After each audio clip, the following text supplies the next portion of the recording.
Now, you're very welcome along to the Huddle Breakdown. Enda Call here with you as usual in the company of Alan Morrison, and Jico James will be with us shortly.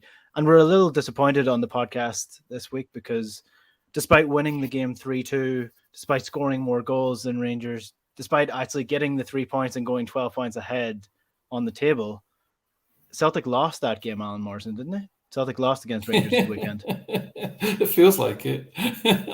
I've been washed over with more feel-good pish since the game, so I'm feeling that we must have lost. It would seem that way. Yeah, Todd Cantwell seemed to think we'd lost as well.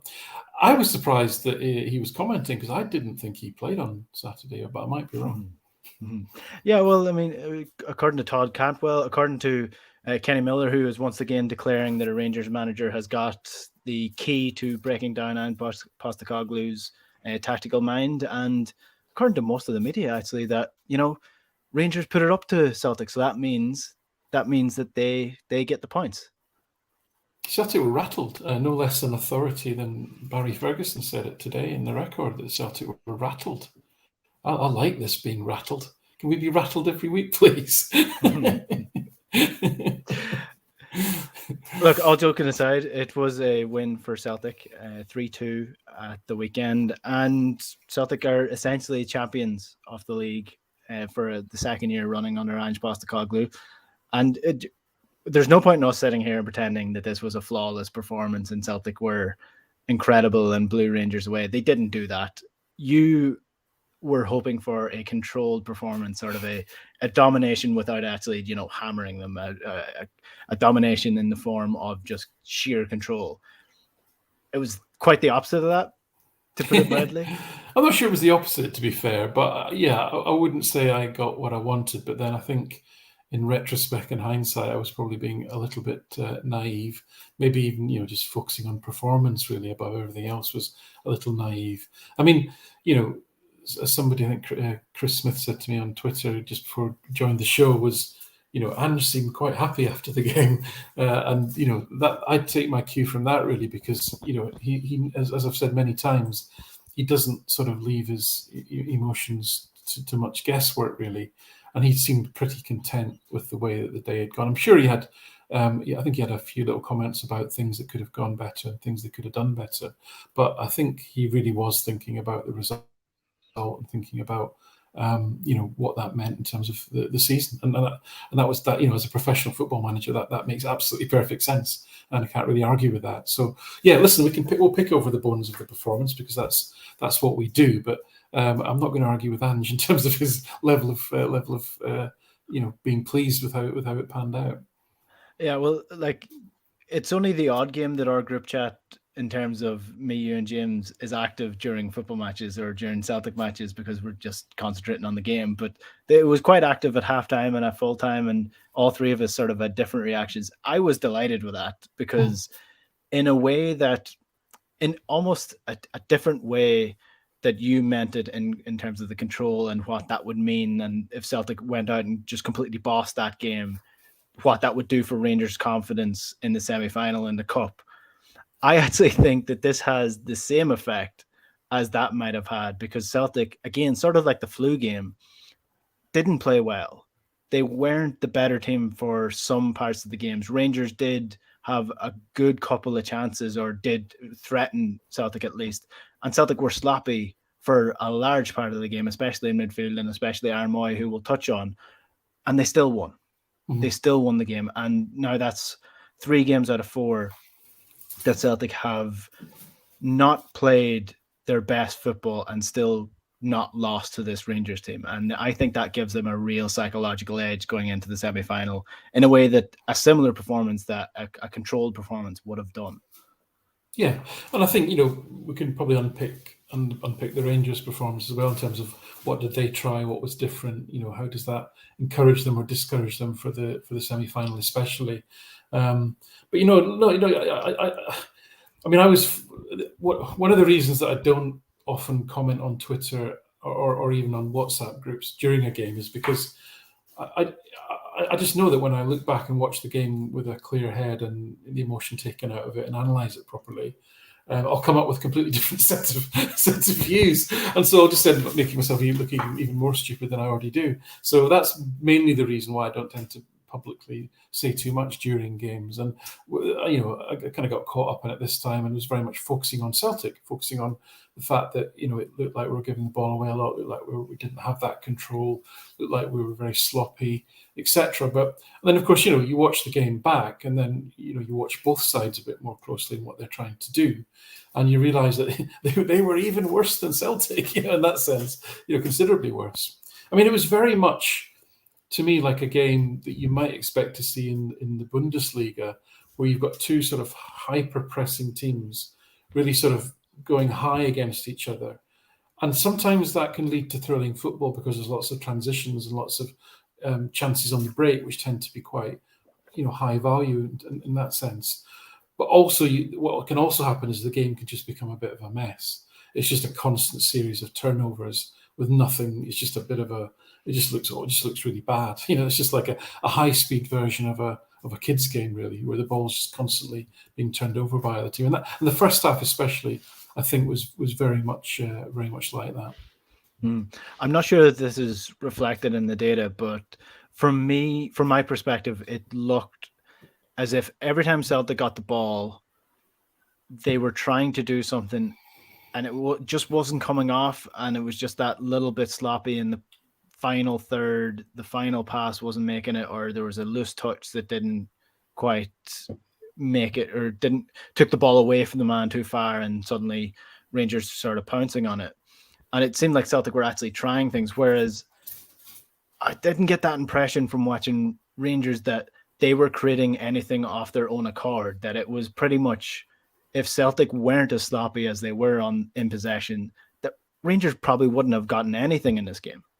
Yeah, I mean, on the face of it, they played, with Tillman and Cantwell and Kent and Morales, they looked like a reasonably attacking team, and we know that the fullbacks, they'll try and get the fullbacks forward. But Jack and Raskin sat pretty deep, and in that sense, and it was quite a sort of quite conservative in a way. But then Celtic were as well, and I think the most interesting aspect of the game for me was really the tweaks that Ange made to how Celtic played, and he actually made us play. Possibly this was a sort of facsimile for how we might play in Europe, and we kind of speculated about that last week. I think there was a little bit of cancelling out. Both teams fell into a 4-4-2 off the ball, which I'm still not convinced about, if I'm honest with you. But it's consistent with how Celtic played in Europe this season, with O'Reilly pushing on with Kyogo to form a 2, and then everyone else fitting back into 2 banks of 4. But what was different about Celtic this time was that Moy as the number 8 didn't really break into the box. Very rarely did you see him breaking past the striker. He played more conservatively, so it was almost like a 4-2-3-1 for Celtic in possession. Now, whereas Celtic, as we've said, talked about, when they get the ball, very crudely, it can end up being a 2-3-5 shape, where you've got the 8s bombing in the half spaces between the centre-backs and the full-backs, Kyogo doing Kyogo stuff, and the wingers looking for spaces out wide, and the full-backs tucking in to stop the counter-attack, but also to support the 8s and to form little triangles. We didn't see that, and that's not how the team was set up. We actually set up much more conservatively. So O'Reilly was very much pushed on. And essentially, whereas we would normally ostensibly attack with a 5, we attack with a 4 instead of a 5. And Moy, as I say, was a bit deeper and not making those runs. But the other thing that was interesting, that was a tweak from Ange, is the fullbacks. Is the 2 fullbacks didn't get involved in the attack nearly as much as they traditionally do, especially on the right side. Johnson sort of tucked in. So whereas previously it would be a 2-3-5 in possession, it became a sort of 3-3-4, because Taylor did push on a little bit more than Johnson did, but not a great deal more. And Johnson really played a very disciplined game. He really didn't get forward that many times at all. So that was a little tweak, and I thought that was interesting. And so I think that's another sort of does Ange have a plan B? I think this was the sort of almost the European plan B, because at the end of the day, Celtic did not need to go out all guns blazing to win this game. And actually, this was the lowest XG of any home game this season, and I mean any home game this season, including the Champions League. And because, again, when you're 3-1 up and the opposition are gifting you goals, you don't need to go chasing goals. You don't need to be racking up chances. So I thought this. So I actually got what I wanted, but not in the way I expected when I talked about control. I thought control was going to be dominating the ball in their third, not letting them out. But control was actually giving them almost nothing in open play, because we always kept the 4 at the back.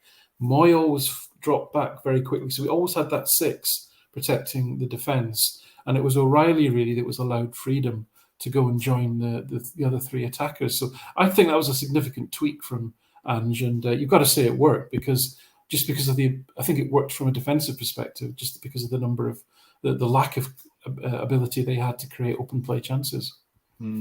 Yeah, from a football evolution standpoint, I know most teams played 4-4-2 all the time in the mid 2000s. Now most teams are, at least top of the head, Arsenal, City, Celtic, all play a 4-4-2 out of possession, whereas because it's sort of a defensive line. I just think that's just going to end up back at the late 2000s of the Barcelona playing 3 players in midfield and maybe the rebirth of a number 10. I mean, this is it's a cyclical cycle. It just keeps running around. But that's another conversation for another day. Let's get into some of the more individual performances. I know some people are asking about Joe Hart. Might touch on him later on, because I didn't think he was overly active or important in this game per se. Can I start with Cameron Carter-Vickers? Because I thought this was a relatively poor game from his perspective, again, based upon his standards.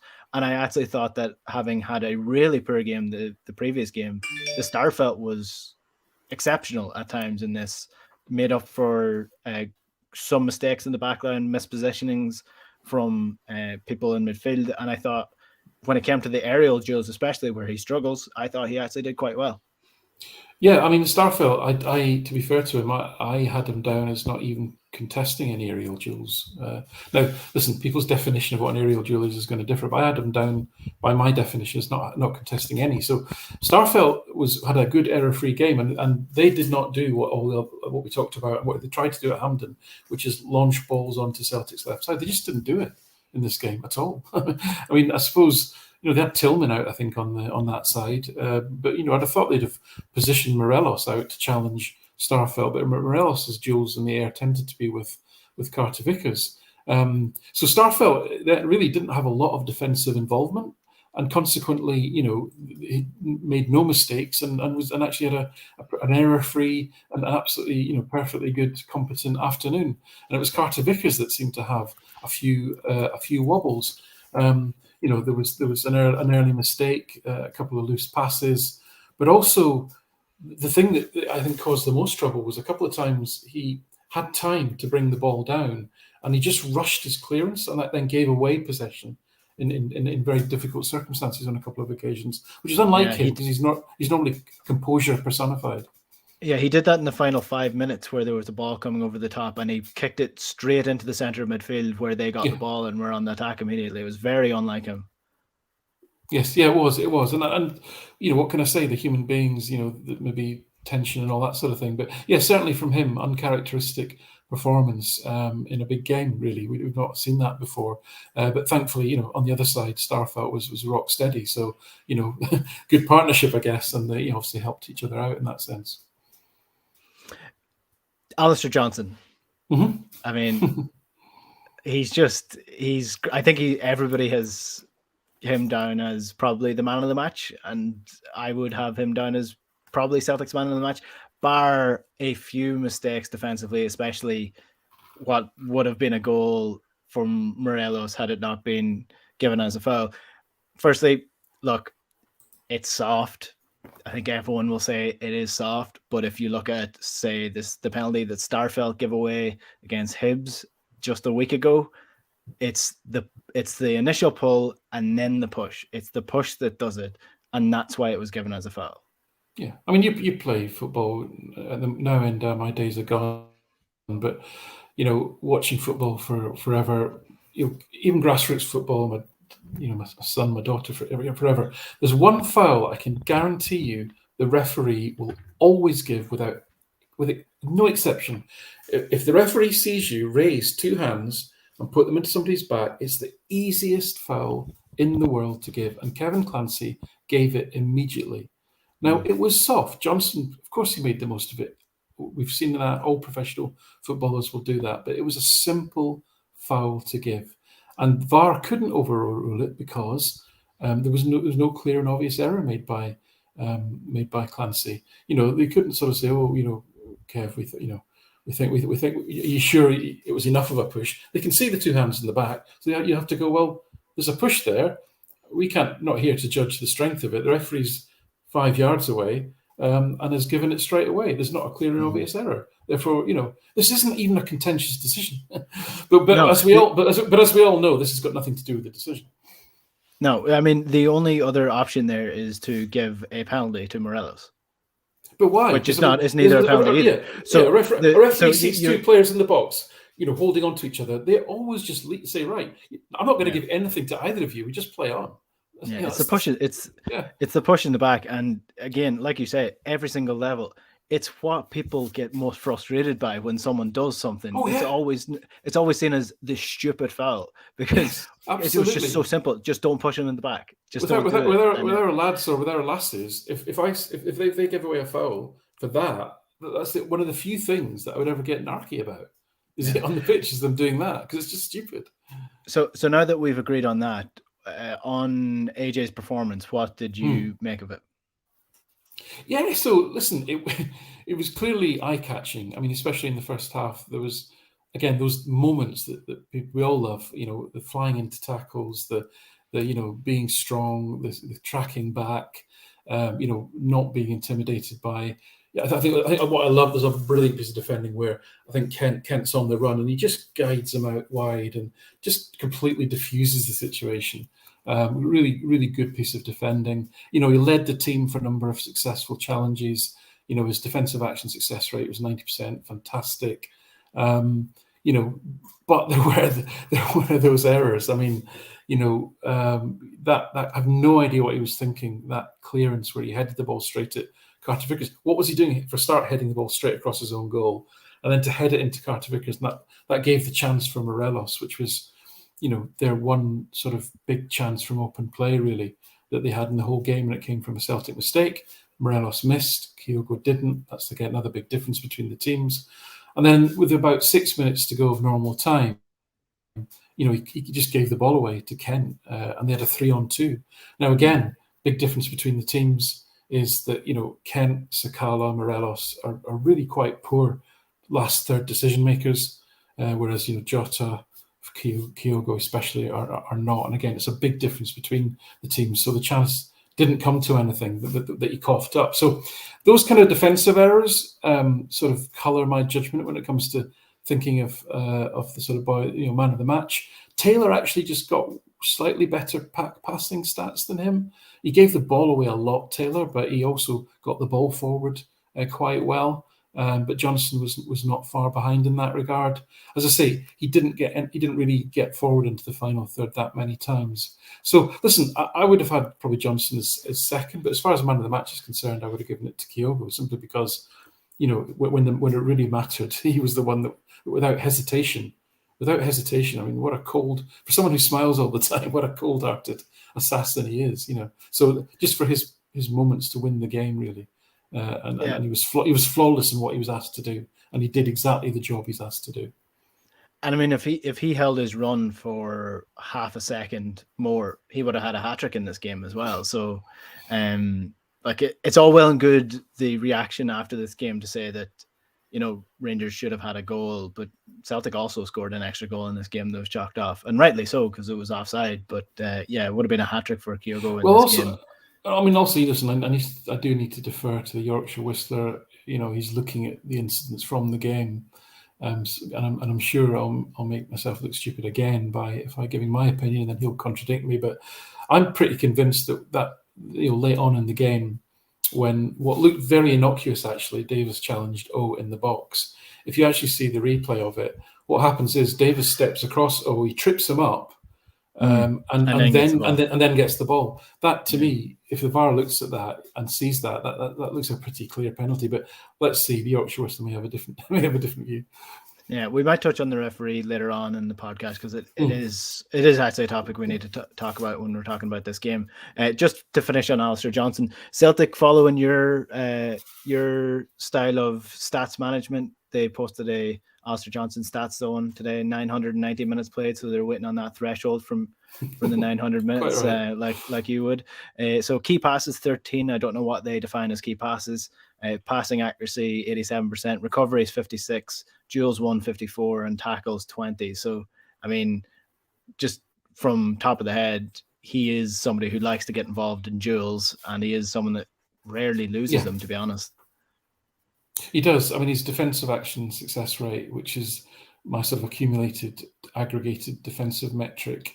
Sorry, it's a bit of a mouthful there, but it's pretty good indicator, especially for centre halves. But his numbers are more like a centre half. His numbers are more like Lustig. If you think of, Lustig obviously was a very good defender. That was his primary sort of skill set, really, and he was a good sort of range of passing as well. He profiles defensively like Mikael Lustig in that sense, and doesn't. He's miles ahead of other defenders in that regard. And as I say, 9 challenges that were successful, 1 that wasn't. So it's not passing; it's just challenges on this game. But I say, what I'm going to do later in the week is an article that shows how Postecoglou used his fullbacks in this game, and if you look at Johnson's heat map versus his season heat map, it was a very disciplined performance. He really did stick to task. He didn't hardly ever invert in the opposition half. He didn't really invert in the opposition half at all. He did drift inside sometimes in his own half to get the ball, but not as often. It was very much a disciplined sort of right fullback, and tucking in on occasion to make it a 3 when Taylor did go forward a little bit more, but not to the same extent that he normally does. And again, Taylor, he didn't really get involved in the middle of the pitch. Celtic were very, very cautious to keep that back four quite solid, and so consequently, neither of them had a shot at goal. They had, they attempted 3 crosses between them, whereas you'd normally expect about 6, maybe, so half as creative, if you like. Normally between them they'd come up with about 3 chances. Taylor created 1, and so on. So they were very disciplined, I think, and Johnson played his part in that. But as I say, in terms of man of the match, it was just those defensive lapses, those 2 big moments really where he turned the ball over badly, and that kind of coloured it in terms of the man of the match award. In terms of moving forward up the field, then we'll talk about the midfield, because I think the lack of Rio Hatate in this game really made an impact with what Celtic were doing forward. But I just want to actually touch on a comment that's just come in there from Robert Davies asking, where is our American friend? He's having technical issues. His electricity went out during the day, so we're waiting on him to get rebooted and get back up. So he should be on the podcast anytime now, shortly. In terms of the midfield, so it was Matt O'Reilly, Callum McGregor, and Aaron Moy that started this game. Weren't sure whether Aaron Moy was going to be fully fit, and to be honest, he didn't look fully fit throughout this game. Iwata came on in the second half, and I think it made a big difference to the control that Celtic had in that area of the pitch during the game. I thought Cal McGregor was just excellent in the second half. O'Reilly was better than he has been, which is a really positive sign, getting into the box again and got a good assist in a way that O'Reilly was doing a lot last year. And then for me, Aaron Moy was the outlier, and I don't want to, absolutely murder him for having a sloppy performance. He's been excellent for Celtic this season, but it did seem to be, at least on first viewing, that a lot of the sloppy play from midfield was coming from Aaron Moy. Yeah, and I think that's fair. I mean, I did a piece on Celtic by Numbers this afternoon showing the sort of the turnover stats, essentially. So this is where, when you lose the ball, how many of your own team are you essentially leaving ahead of the ball right? So that's quite a good measure of the sort of danger that you put in your team in.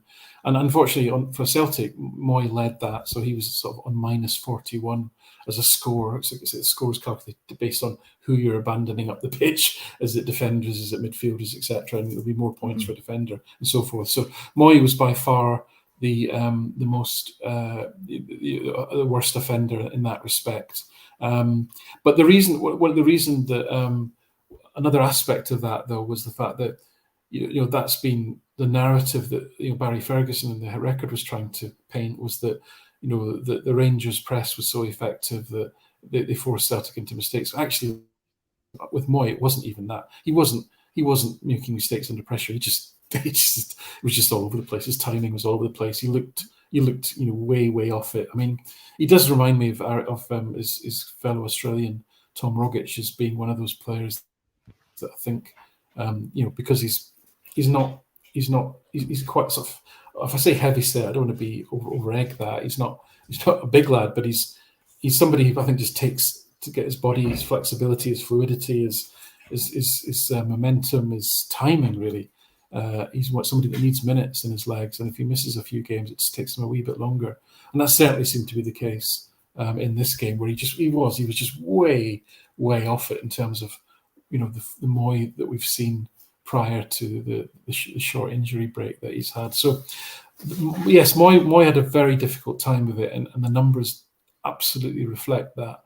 But it wasn't because the Rangers press, which was a good press. I mean, I think they did a good job in limiting Celtic to passing the ball about a lot in the first half, especially between Starfelt and Carter Vickers. But they didn't really, other than Johnson's was a little bit self-inflicted, didn't really force too many errors out of Celtic really, and certainly not of the centre halves. As opposed to Suter and Davis, Starfelt and Carter Vickers were pretty press resistant in the game. But yeah, Moy was a miss, and it's, again, I don't like playing players when they're not fully fit. I'd rather have somebody in, even if they're a lesser status in the squad, I'd rather have somebody who's fully fit in than gamble in that respect, because I don't think it does any good for the morale of the squad either. Yeah, and I mean, the press one is an interesting one, because I know the idea of a press is not always to win the ball back further up the field. Sometimes it's to force teams into positions that they don't want to be. But I didn't even think that press did that. From memory, most of the ball that Celtic gave away was it was Rangers picking it up in their own half. It was a pass to a winger that was, blocked or taken away by their centre halves or by their defensive midfielders. It wasn't anybody in their forward line that was picking up the ball, which, I mean, if you're going to give it away, that's who you're supposed to give it away to. Their defenders, not their attackers. That's probably rule one of playing out from the back. I mean, apart from that, as I was meant to say, that sort of Johnson one at the end, near the end, where he gave it to Kent, that was largely true. And I think what I showed in the article that I mentioned is that if you look at who gave the ball away for the Rangers, the six top turnover scores negative were their six defensive players, i.e. the back four and the two defensive midfielders. So Celtic forced their defensive players to make mistakes, whereas we tended to give the ball away mainly in midfield or further forward in terms of turnovers. And I think in that respect, that to me showed that Celtic's pressing was more effective, really. Yeah. Was it Moy that gave the back pass that was neither to Cameron Carter-Vickers or Joe Hart? Remember, Joe Hart came out running for it, and that was that Carter Vickers, and it was Starfelt and Hart. Oh, sorry, yeah, it was Carter Vickers that did it. Yeah. So I mean, technically, that's a completed pass. On paper, but you know what they say, and you can make stats say whatever you want them to say. Well, we always do.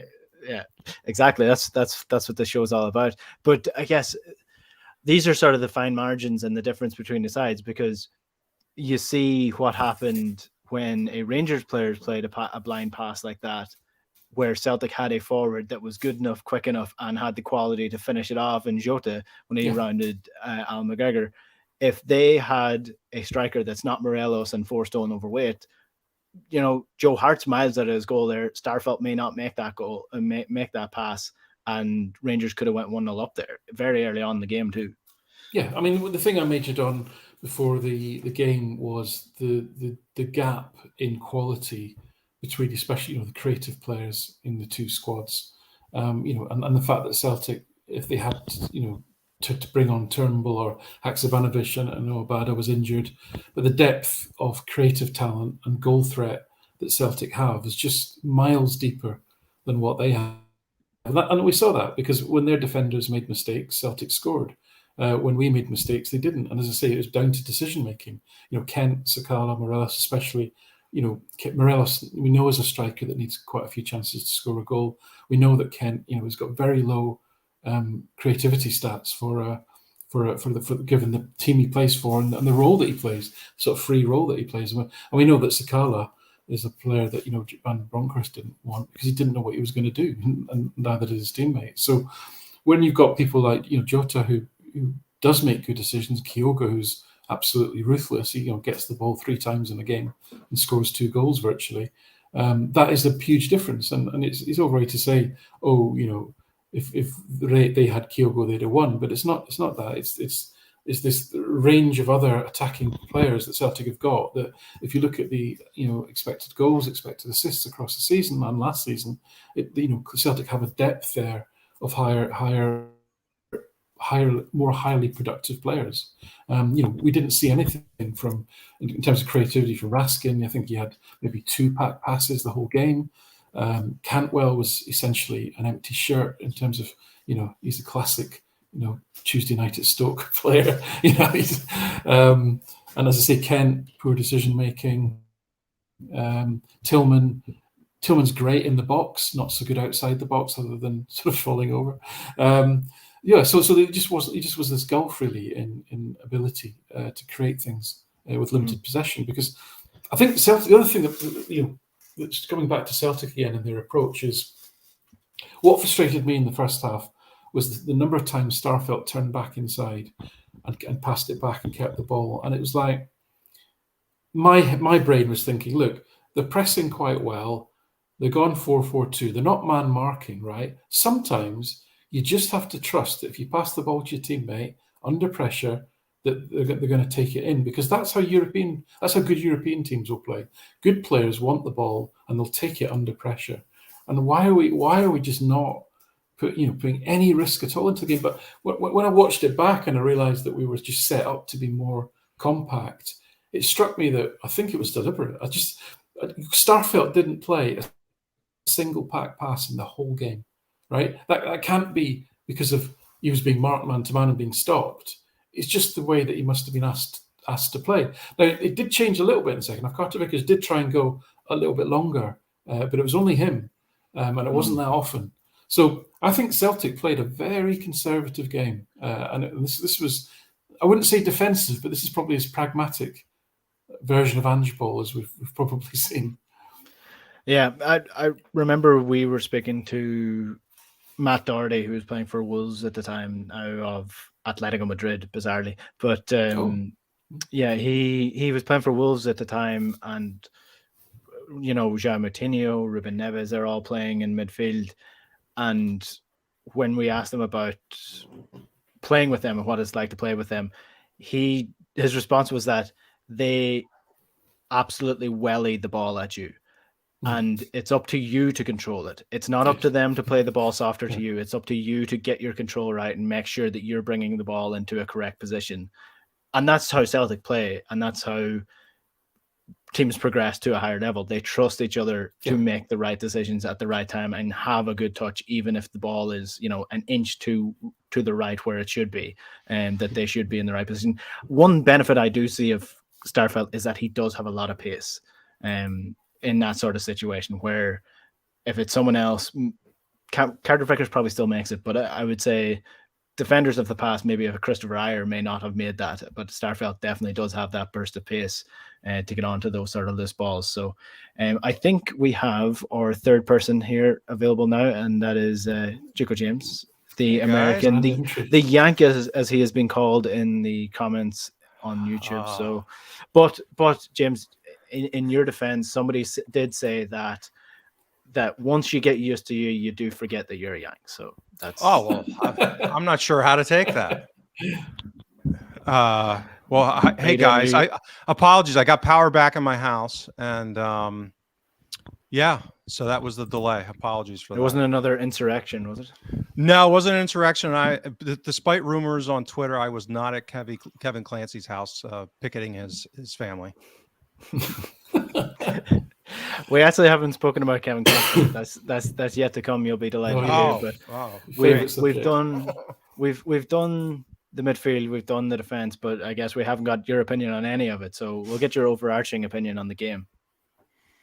Yeah, I think pretty much a baseline game. I would say on balance, it didn't address any of kind of the long-term concerns I have. And if anything, it probably on the margin, I thought Beal's setup and how the problems that Rangers had were players, not the manager this time. So we kind of flipped that from the last game so I thought their game plan and how they set up and what they did tactically was a challenge and difficult for us to deal with. Now they ran out of gas. There's some pretty good stat evidence. I know I read Alan's piece. I have some supplemental stuff on that if we want to get to it, but we struggled a little bit with them, and I don't think it really addressed. I looked at the numbers. I think on a goal difference basis in the Champions League, they were obviously the worst, given that they were the worst in history in goals conceded, and I think we were 5th worst. And we looked like two teams that would perform that way in the Champions League. I mean, it was not a pretty game. It wasn't particularly high quality. There was a lot of sloppy passes. 2 of our goals were off really moronic mistakes from them. So I don't think it's a needle mover long term. The nice part is, pretty much wraps up the league with any kind of, in the absence of something catastrophic happening, obviously. But yeah, so I think everything I can imagine Alan talked about, I probably share most of his views and what I read on and what he's put out so far. So yeah. Did they set up in a way that you thought they were going to set up? You know what? That's why and maybe Alan has a different view. I saw them different in the sense that they were more of a 4-4-2. I mean, that was kind of different. Out of possession, I think. Yeah. Out of possession, yeah. They're kind of resting defense. Was 4-4-2, and that's kind of new. And again, I think we struggled with that because it did kind of clutter things for our inverted fullbacks, and basically dared someone like Maeda to progress the ball from wide and take on their fullbacks and wide midfielder 1v1, and that's not really his forte. So that's why when I kind of grade out and attribute aspects of the performance, I think Beal actually did a pretty good job, which is again the exact opposite. So this is not some Beal love-in for me because we absolutely slaughtered him coming out of the cup final. So yeah, that part of it, like I said, their pressing was much better in the first half. They completely ran out of gas, and I have some. I give you the data that I have on that because it was stark. So they're basically first half they had 120 pressures, and no, I'm sorry, that's us. They had 130 pressures in the first half, and for a total duration of 112 seconds, meaning that when they actually engaged an opposition player, so basically 112 seconds, which is actually pretty high. Like both of those, if you benchmark across games and competitions, that's pretty high generally. Second half, they only had 88 pressures and about 64 in total duration. So that is a huge decline. Like that's a major decline to the point where they were really high to like, not really doing much at all. And in contrast, so our first half was, let's see, we were 120 in the first half for 104 in duration, and 104 in the second half for 113. So our actual duration and pressing went up at a good level, but not crazy level. Whereas they started out kind of like what we talked about on the preview show, kind of blew their load in some respects, and then, didn't have much in the tank for the second half. Loads of people asking in the comments, Joe Hart, should he have saved that free kick? I'm in the maybe category of that. I'm not so sure. Somebody says that a top goalie, Pegleg Lornigan, says that a top goalie saves that. I think the problem is we can't afford a top goalie. We're not going to get a Premier League, a top quality Premier League goalkeeper here. We just don't have the money to do so. I think maybe a younger keeper makes it, who's not quite as slow off his feet. But other than that, he can't complain too much when in off the bar. Sorry, go on, James. Yeah, if you're gonna pick out something that that's a tough one. Meaning that ideally, that's something that maybe to me, like Fraser Forster might save that. Fraser Forster saves that because he's half the size of the goal. Right, exactly. Exactly. So I think there's a longer conversation to have about Hart. Actually, I'm going to write a piece probably next week about it, because StatsBomb just updated all their historic information, including, accounting for velocity of the shot. And so they've really taken a leap forward, not only this season, but now with this latest update. Their data on keeper play is now really, really good. And just miles better than any other vendor from what I've seen. And I've already looked, we need to upgrade that position going for Europe. Again, domestically, he doesn't get tested much. But yeah, there's I think a serious issue there within the context of competing at the Champions League level. But that one off, I'm not going to kill him on that one. I think that's that's a really good free kick. And, when someone scrapes the bottom of the crossbar from that distance, it's kind of like, well, ideally you'd save it, but that's not one to die on that hill. Yeah. You're not saying to bring in Connor Hazard then? No. I mean, many things can be true at the same time, right? So he doesn't, it's a goalkeeper, ex-goalkeeper told me this, that he didn't think he moved his feet quick enough, right? So fine, take that, right? But okay, so the wall, free kick, you set the wall up on one side, and broadly you cover the other. Now Hart edged towards the middle, right? But essentially he's got the wall guarding that side, okay? So for Hart, even though the ball did not go in right in the corner, for Hart to be able to save that shot, right, he has to dive, right? So how can somebody be diving through the air and save a shot that is literally at bar height, right? I don't know. I just don't see how he could have saved it, really. Yeah. At his age, and one of his weaknesses is lateral agility. So I mean, it's just I don't. This goes back to from an analytics perspective, whatever the expected the post shot XG on that was, he's not your average keeper. He's probably below your average keeper as far as agility and that kind of lateral quickness. So I wouldn't expect him to make that save. That's, again, like I said, that's not something I'm gonna kill him on, because I don't think it's fair to ask people or expect people to do things that they're literally not capable of doing. I don't think he made a mistake there of any significance. I think he's physically incapable of making that save, most likely, which, again, that's, we all have our limitations, and some of us more than others.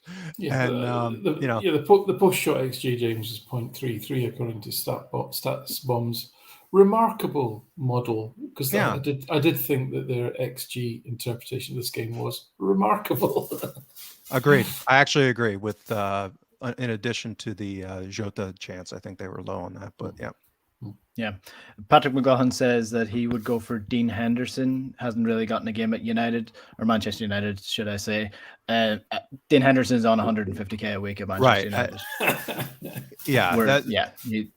He's not coming. We need to be looking in the market for a young up and coming goalkeeper that does not play for a Premier League club, in my opinion. And Or that's that, again, or is a third Ideally. choice. Yeah. right. But because this, I've said it in the past, the keeper position is probably still at the most inefficient analytically, as far as like selecting what's going to be good for a club and who's good at what. And so I think the global marketplace is going to be incredibly inefficient.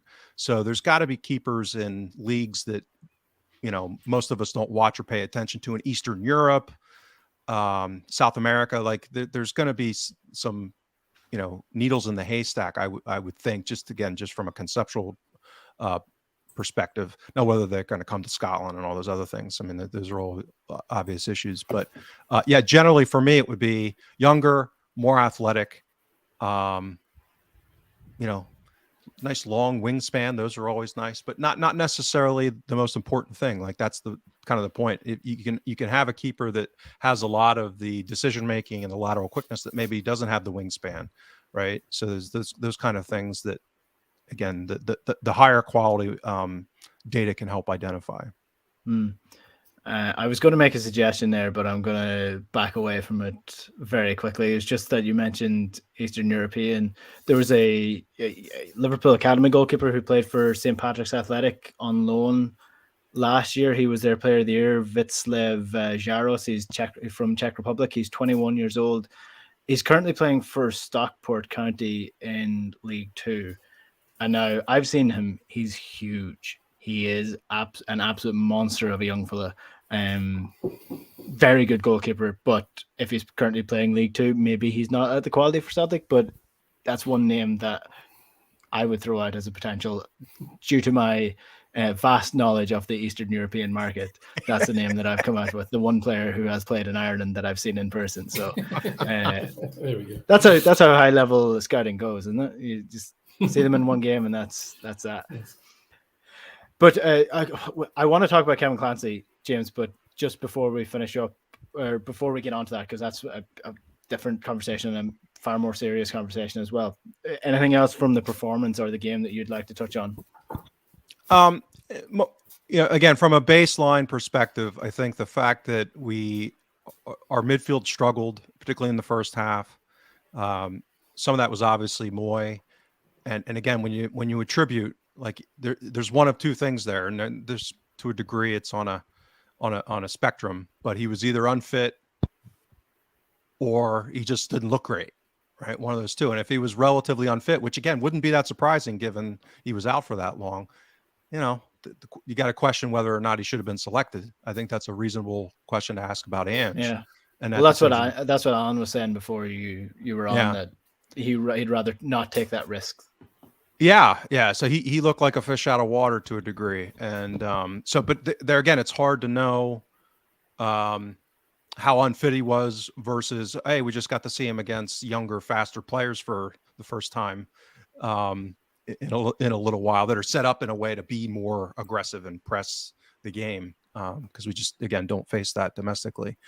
And quite frankly, we haven't faced that against Rangers. Like this is the first time they've really come out in this way, I think. And again, it came at a cost, meaning that they blew their load. But so I think that, and then, you know, just some of the other limitations. Like this is the thing, when you stress test guys against better players, some of their weaknesses start to come out. And I think you saw that with Maeda.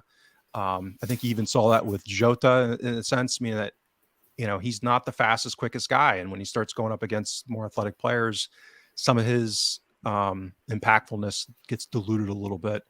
So yeah, I think it was the kind of game that showed some warts, and then just generally both teams weren't very good, but I think each other kind of forced that. Meaning that I think both teams were pretty good at exposing some of the weaknesses of the counterparty. Yeah, George Barr wants us to touch on Maeda before moving on. He said he thought that he let us down quite badly again. I wish that we were able to bottle whatever Maeda had after the World Cup, immediately after, for that like 5 or 6 game period, and he could just take a sip anytime his confidence was down, because it does look like he's just reverted to a player who that run is sort of ran out a little bit. He's not getting his the touch isn't going his way. He's not getting past the players quite as easily, and it's just he's not playing badly or horrendously.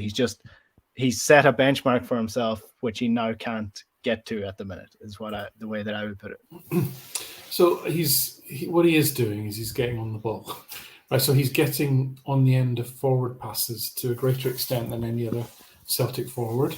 Okay, so it's just that when he does get the ball, he's just not creating a lot, to be honest with you. There's just not a lot of goal threat. There's not a lot of creativity there. And he's easily the least creative of all the forward players in the squad, and probably has the lowest XG, I think, as well, of all the sort of attacking players in the squad. But he is very good at getting on the ball. He's always available. So he gets the team up the park, right? So you're back to the sort of almost the Ryan Kent argument of you've got a player that gets you up the park, right? So that has utility. And the higher level that you play, the more utility that has, because it really, against better teams, it relieves pressure. And then you got to add into the mix what he does off the ball, obviously, which is probably elite level in terms of his ability to, press and counter press the opposition. But as I say, if he had all that and he was very creative and he scored lots of goals, he would be playing for Manchester City, right? Okay, so this is where we are, right? So there's trade-offs with all the players that we have. If Matt O'Reilly had pace, he would be in Manchester United's midfield. Okay, that's how good he is at other aspects of his game.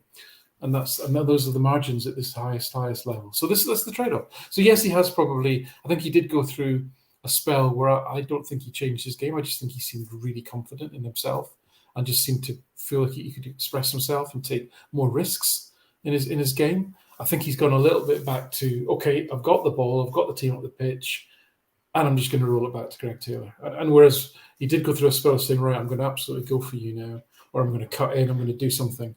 And I think he's got that in him. And obviously, hopefully we can get that back. But yeah, it's trade-offs. It's all trade-offs at this level. Yeah, I agree. I think it's just little small details that's missing at the minute, which weren't missing a couple of weeks ago. So it's just hard to judge him on that. Just a final point. I meant to get to this earlier on the podcast, but we actually got a message on Twitter before the game started. And I think it's important to note when this message came in, before the game rather than after the game, because Good Day, Bad Day asks us to discuss whether we could use Bernabe as a winger next season if Abada leaves. He looks more comfortable there and he'd be our first left-footed attacker. I think Bernabe answered that question with that one-on-one when he squared the ball to nobody in the box. I mean, he even glances. I watched it back multiple. He even looks over to the penalty box before passing the ball.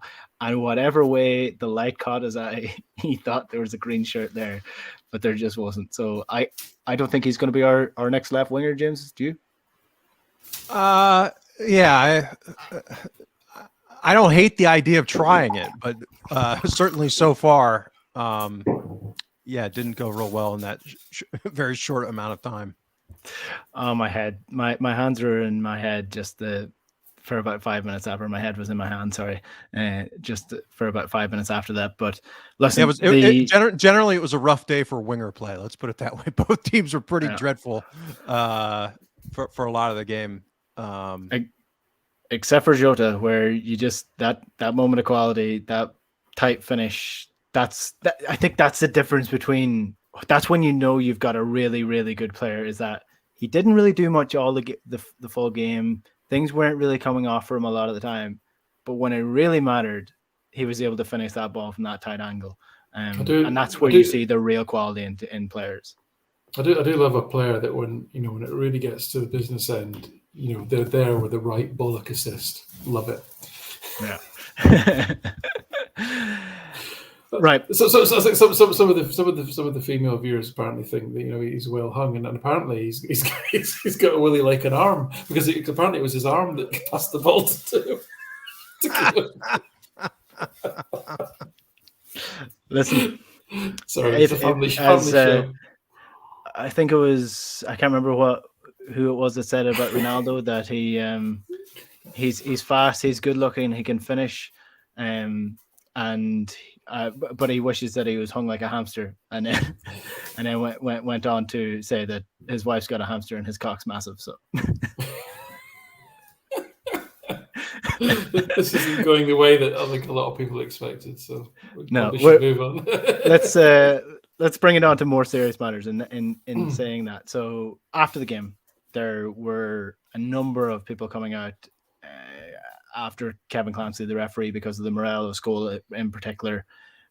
He's received death threats. He's received multiple abuse threats, and this has been perpetrated by a lot of people online. And one major problem I have with this, I don't care if people feel aggrieved by a referee. That's fine. You want to feel aggrieved by a referee, you can. That's your prerogative and all this. And most people would say that they were annoyed at the decisions going against their team at any point in time. But what really got to me was the Rangers club itself coming out, writing a letter to the SFA, complaining about the decision, demanding an apology for the mistakes, and then condemning the abuse that that referee subsequently received.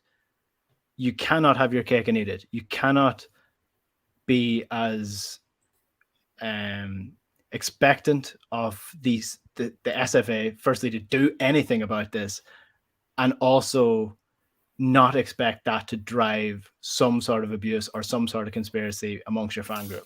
And for me, it was completely unacceptable. And I really feel bad for Kevin Clancy. I feel bad for most of the referees in Scottish football, because they probably go through more than any of them deserve, given what they get paid, because it's just ridiculous. Who would want the job? I mean, seriously, I've thought that for a long time. I mean, who in their right mind would want that job? Well, that's another thing as well, is that everyone constantly complains about the standard of refereeing Scottish football, and it's shite. It is terrible. It's awful. It's up there with the worst standards of refereeing in major leagues across Europe. But how is it ever going to get any better if you drive people out of the game? Because it's not. It's just going to get worse, because worse people are going to get the job. Worse people are going to go for it. And you're going to be down to like 3 or 4 major referees who are part-time referees. And nobody's going to do it if they're getting death threats.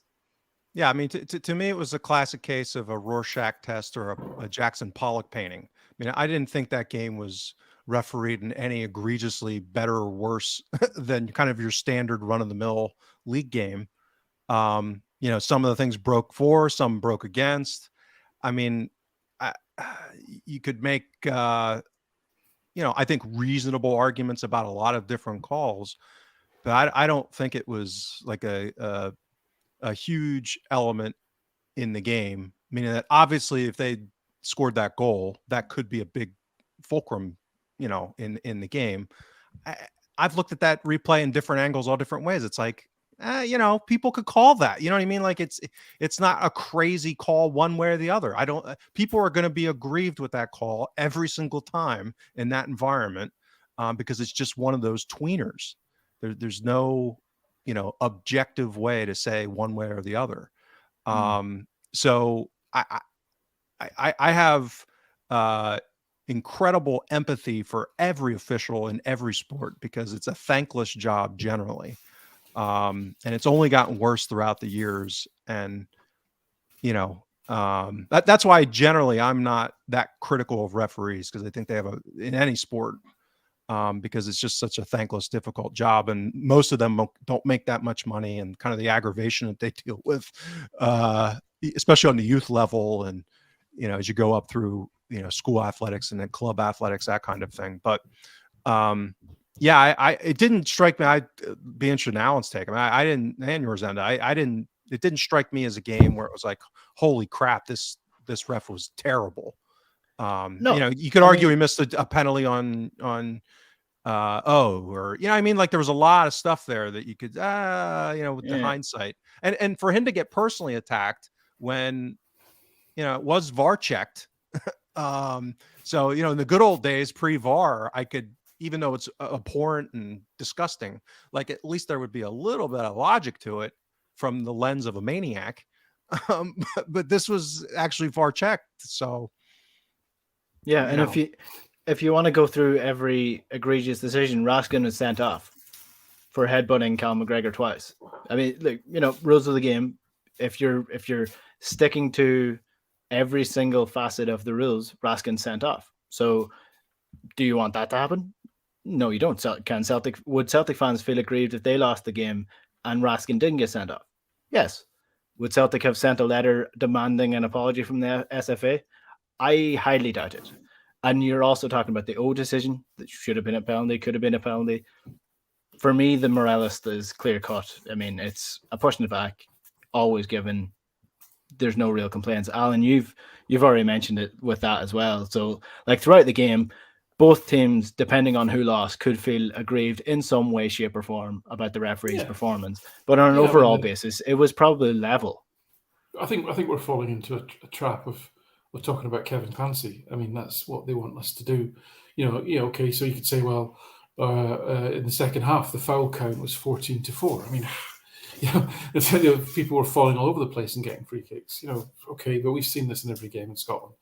This isn't about Kevin Clancy. Kevin Clancy is an unfortunate, victim in this, in terms of, I think you alluded to at the beginning, and we've seen pundits who, certain face a certain way. We've seen, Scottish media.